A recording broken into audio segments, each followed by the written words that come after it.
Čaute priatelia, vítajte u nás na kanáli. Dnes tu máme takýto pekný kuflík. O chvíľočku vám povieme, čo je v ňom. Je to momentálne vypredaná kráska na Slovensku, respektíve neviem, že by ju teda ešte niekto mal. No a odovzdávam slovo Petrovi. Takže čaute, dneska by sme vám chceli ukázať takú malinkú, ani nehovorím, že raritku, ale takú malú hračku. Zasa na blbnutie na strelnici. Jedná sa o Cezetu TS2. Plnohodnotný závodiak 5 palec. Základné prevedenie je EZAčko, single action only. Zbraň je v podstate štandardne vyrábaná pre divíziu IPSC alebo pre mierenu streľbu, teda ako tu udávajú priamo na oficiálnych stránkach výrobcu.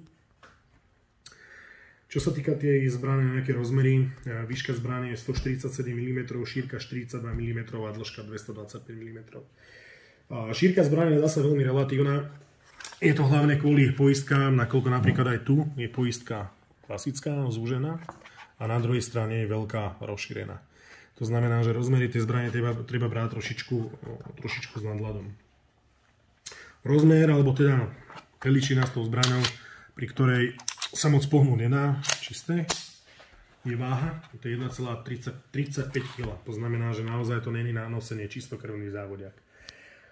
Tento model je v ráži 9x19 a kapacita zásobníkov je zo série 20 rán.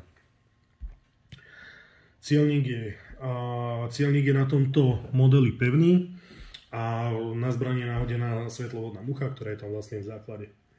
Spúšť z továrne v zbrani je iba single action, zase. Kde si to dal? Vnútri ešte nejaké vybavenie.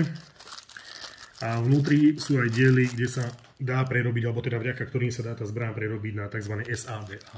To je takisto vec, ktorá už v tej krabici je. To znamená, že netreba nič zháňať, nič dokupovať. Každý si môže tú zbraň nejakým spôsobom individuálne upraviť. Zbraň má zo série hliníkové črienky s veľmi príjemnou textúrou. Sú tam urobené nejaké nápisy, označenie to TSO, alebo teda to Tactical 2, znamená, že je tu už vlastne druhá generácia. Čo sa týka zbrane, zase štandardne drsné spracovanie, to znamená, za mňa až tak asi moc nie, ale myslím, že nejakým spôsobom to k tým športovým zbraniam patrí. Vyhadzovač, alebo teda záchyt zásobníku, zveľčený, obrovský, krásne dosiahnuteľný. Takto na stojáka. Tak, to je výborné. Naozaj veľký. No. Naozaj veľký, to není problém na to dočiahnuť. Spúšť, plocha, s veľmi krátkym chodom, s perfektným resetom. Tá zbraň naozaj funguje ako hodinky.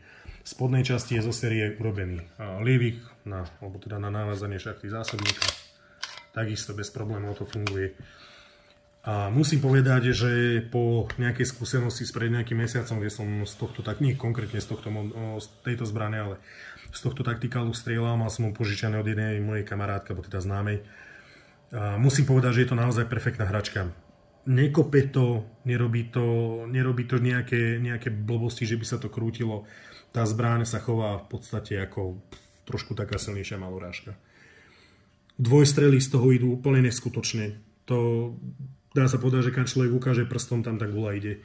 Držanie zbrane je perfektné. Cezeta si znova udržala svoj štandard. To znamená, že zbraň je v ruke ako prikovaná, naozaj netreba sa báť. A kto chce začať nejakým spôsobom súťaže a je ochotný pustiť nejaký dukát navyše, tak si myslím, že tento Tactical je naozaj perfektná vec. Ukáž nám ešte spúšť. Ja sa na to strašne teším. Spúšť. No, že ideme na to. Takže tu je ten mŕtvý chod. To je odpal.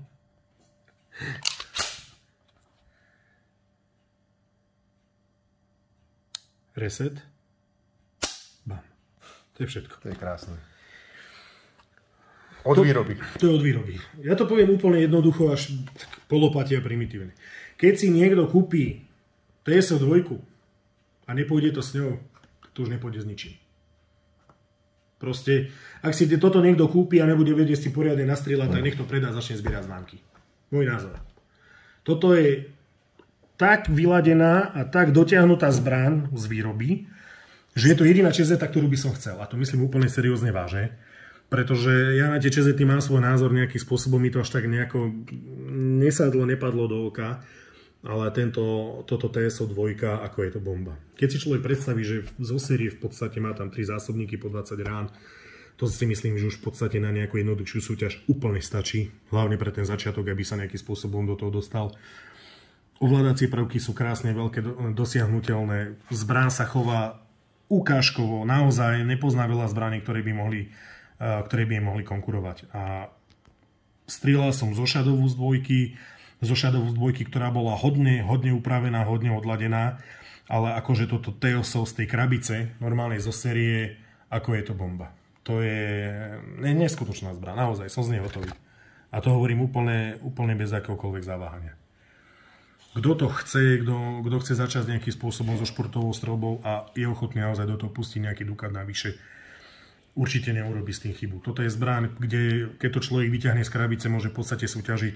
Nevidí v tom absolútne žiaden problém. V prednej časti je to zaťažené, minimálny spätný raz, minimálne to dvíha. A ako som povedal, dá sa s tým krásne aj odmieriť, aj na presnosť, aj na väčšie vzdialenosti. Není o čom. Je tam tá vyššia cena, ale zároveň si treba uvedomiť, že v tom dostáva človek presne tak. Zbraň. Tak to sme si povedali pravdu. Vyššia cena, keď si zoberieme, že Orange stal viac ako základná verzia tej.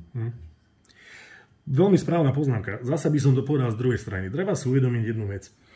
Kúpim si pištol za 1000 eur. Vymením v nej nejaké hovadiny za 200-300 eur. Potom tam dám nejaký lievík, nejaké pružiny, blbosti, niečo nechám urobiť u puškára, vymení sa na to spúšť, vymenia sa mieridla. Zrazu človek príde na to, že domácim tuningom a postupným tuningom tú zbraň preplatil. To znamená, radšej si kúpim tú zbraň o pol roka neskôr a kúpim si niečo poriadne, ako zbytočne do toho tlačiť peniaze a rozmýšľať a špekulovať. Príde na to každý sám, netvrdím, že je to jediná správna voľba, ale ako som povedal, za tieto peniaze, čo tá zbraň stojí, tak ten kufor je nabitý akože do prasknutia. Je tu nejaký nabíjač, sú tu nejaké imbusy na nejakú údržbu, tu sú imbusy na údržbu, sú tu diely na prerobenie zbrane z SA na SADA. Mám tu vlastne 3 zásobníky, čiže môže si bez problému napaskovať 60 nábojov. Svetlovodná mucha, perfektné mieridlá, dobré držanie zbrane. Má to na spodnú lievik. Myslím si, že osobne naozaj človek na viac nepotrebuje. To jedna z malých zbraní, ktorá ma chytila za srdce. Fakt. Ja si myslím, že toľko taký rýchly návrat. Takže česká zbrojovka Tactical Sport 2. Díky, čaute.